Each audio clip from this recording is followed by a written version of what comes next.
¿Qué tal? Mi nombre es Víctor Carrillo, estudiante de la Facultad de Derecho de la UNAM, y en esta ocasión les voy a hablar sobre los conceptos básicos del control de la convencionalidad y la recepción del derecho convencional en México.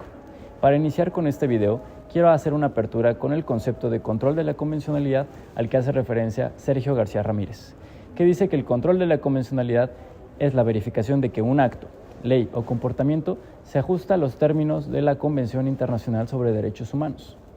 El concepto anterior fue emitido por el Dr. Sergio García Ramírez en varias ocasiones en votos razonados cuando fue juez de la Corte Internacional de Derechos Humanos, y se considera que fue en su artículo El control judicial interno de convencionalidad donde se habla con mayor detenimiento sobre esto. Para accionar el control de convencionalidad, varios autores afirman que se debe de aplicar una compatibilidad entre la norma nacional y el bloque de convencionalidad, asimismo generando la invalidez jurídica de aquellas interpretaciones inconvencionales o las que sean menos favorables. Sabemos que la Convención Americana de Derechos Humanos no establece expresamente la obligación para los estados de aplicar el control de la convencionalidad, ya que únicamente hemos conocido interpretaciones de la Corte Internacional de Derechos Humanos respecto al contenido y alcance de las obligaciones de los estados. Sin embargo, varios autores afirman que sí es obligación del Estado mexicano aplicar el control de la convencionalidad, y esto se fundamenta en los artículos 26 y 27 de la Convención de Viena sobre los Tratados, en el artículo 1.1, 2 y 29 de la Convención Americana de Derechos Humanos y sobre todo en el artículo 1 de la Constitución Política de los Estados Unidos Mexicanos, así como 4 sentencias que ha emitido la Corte Internacional de Derechos Humanos hacia el Estado mexicano, para ser exactos, en el expediente varios 912-2010. Es necesario hacer un énfasis en el expediente varios 912-2010, ya que es uno de los más importantes en nuestro país. Este discute el cómo el Poder Judicial de la Federación debe cumplir con las obligaciones impuestas por la Corte con relación al caso Radilla Pacheco. Este se basa principalmente en la desaparición forzada por parte de las Fuerzas Armadas mexicanas en el estado de Guerrero en los años 70, siendo uno de los primeros casos en donde se aterriza la reforma a derechos humanos del 2011 y donde se le recuerda a México que debe implementar un control difuso de convencionalidad. Atendiendo el concepto del control difuso de la convencionalidad, podemos enlistar ciertas características, principalmente que el control difuso es un control que se aplica de manera oficiosa, es decir, si el juez determina que una norma es contraria a la Constitución o a un tratado internacional, pueden aplicarla inmediatamente.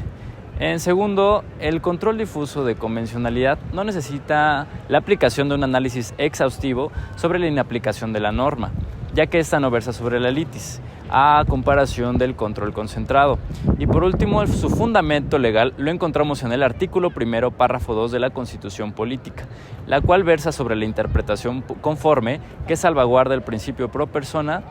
es decir, asigna la norma que mayor beneficio le da a los ciudadanos.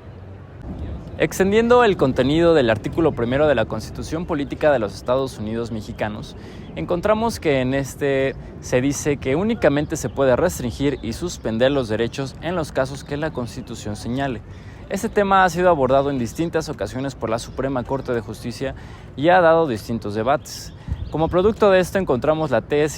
contradicción de tesis 293-2010, la cual marca el parámetro de control de regularidad constitucional y señala un concepto denominado como restricción expresa.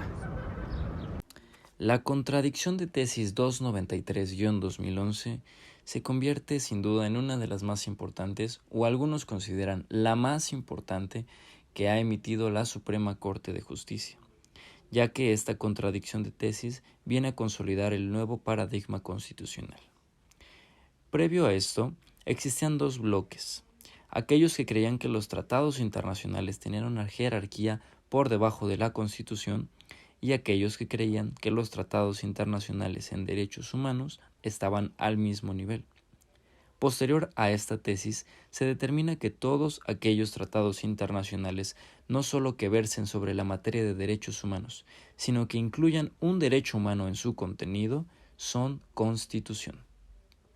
También cambia la vinculación jurídica que tienen las jurisprudencias emitidas por la Corte Interamericana de Derechos Humanos,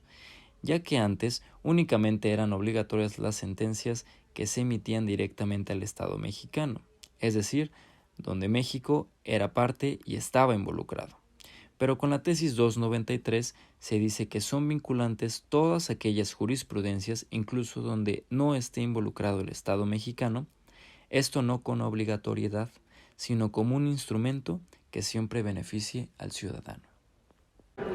Cuando escuchamos el término control de la convencionalidad, a nuestra mente llegan los juzgados, la Suprema Corte de Justicia y el Poder Judicial de la Federación en general. Sin embargo, el Poder Legislativo juega un gran papel dentro del control de la convencionalidad y a continuación en la siguiente entrevista vas a aprender un poco de esto. Me encuentro en el Senado de la República con el licenciado Axel de Loza, el cual es asesor legislativo de la Comisión de Derechos Humanos. Hola, ¿qué tal? Me encantaría que nos platiques un poco acerca de cómo se ha implementado la convencionalidad dentro del Senado de la República. Pues fíjate, Víctor, que es un tema muy interesante. A partir de la reforma constitucional del 2011, el Senado de la República comienza a emprender diversas disposiciones normativas para incorporar estos estándares internacionales a las leyes que se han aprobado en el Senado, algunas de ellas y que han sido muy importantes, sobre todo en temas de derechos humanos, y que particularmente se han establecido estos criterios internacionales en cada uno de los articulados, como la Ley Nacional de Ejecución Penal, la Ley General en materia de tortura, la Ley General de Desaparición Forzada y cometida por particulares, la Ley General de los Derechos de Niños y Adolescentes. Así han sido varias disposiciones y leyes que se han incorporado a estos criterios de estándares internacionales. Todavía tiene mucho reto el Senado porque hace falta concientizar cuando se presentan iniciativas que se establezcan bajo estos criterios. Ahora está pendiente una ley general de desplazamiento forzado y sería muy importante que se incorporara este criterio de convencionalidad, pero podemos ir avanzando y el Senado ha intentado cumplir con estas disposiciones. Hace un momento mencionaste la reforma del 2011 en cuestión de derechos humanos, la cual fue un cambio en el paradigma total en nuestro país. Pero me gustaría que nos detallaras un poco más cómo se ha vivido a partir del 2011 estos cambios en el poder legislativo. Claro, sí, como tú dices, esta reforma que es a partir de la sentencia del caso Radilla, una reforma constitucional que modifica por completo la normatividad del Estado mexicano, y yo creo que la esencia de todo el aparato jurídico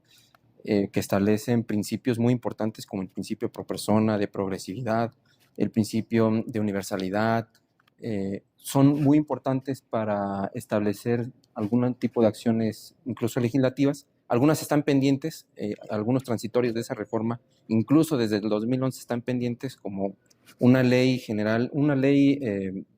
reglamentaria del artículo 29, que es para la suspensión de derechos y que hubiera sido muy importante que la tuviéramos ahora en el contexto de la pandemia de COVID-19. ¿Qué podríamos haber hecho? Esta ley me tocó estar en el proceso de discusión cuando se realizó acá en el Senado de la República y que incorporaba criterios de convencionalidad para establecer esos estándares internacionales, y otra ley reglamentaria del artículo 33 que habla sobre la expulsión de extranjeros. Entonces sería muy importante que esos pendientes se pudieran aprobar y que son esenciales para garantizar ciertos derechos. Por último, me gustaría que nos expliques y nos cuentes cómo ha sido la recepción de los tratados internacionales por parte del Senado de la República, ya que sabemos que este se encarga de la ratificación. Es muy importante, creo que muy interesante este tema. Lamentablemente el Senado, como por más de 6 años, del 2002 al 2018, no se aprobó ningún tratado internacional, siendo que es una de las facultades exclusivas del Senado, uno de los temas más importantes que tendría que tocarse, a lo mejor por el tipo de circunstancias políticas que se veían en ese entonces. Y ahora en estas dos legislaturas se han aprobado algunos tratados importantes, como este tema de sindicación y un convenio 189 sobre trabajo, sobre personas trabajadoras del hogar. Y son temas muy interesantes que dentro de estas facultades exclusivas del Senado de la aprobación de tratados se deben incorporar con mayor énfasis, porque aún están pendientes algunos tratados, algunas convenciones que sean aprobadas por el Senado y que es necesario que se visibilice para que avancemos en estos temas que son tan importantes, que el Senado tome en cuenta, porque al final del día, esto es un asunto muy importante que deberíamos de contemplar rumbo al establecimiento de un nuevo pues marco jurídico, ¿no?, en nuestro país. Muchas gracias. Gracias, Víctor.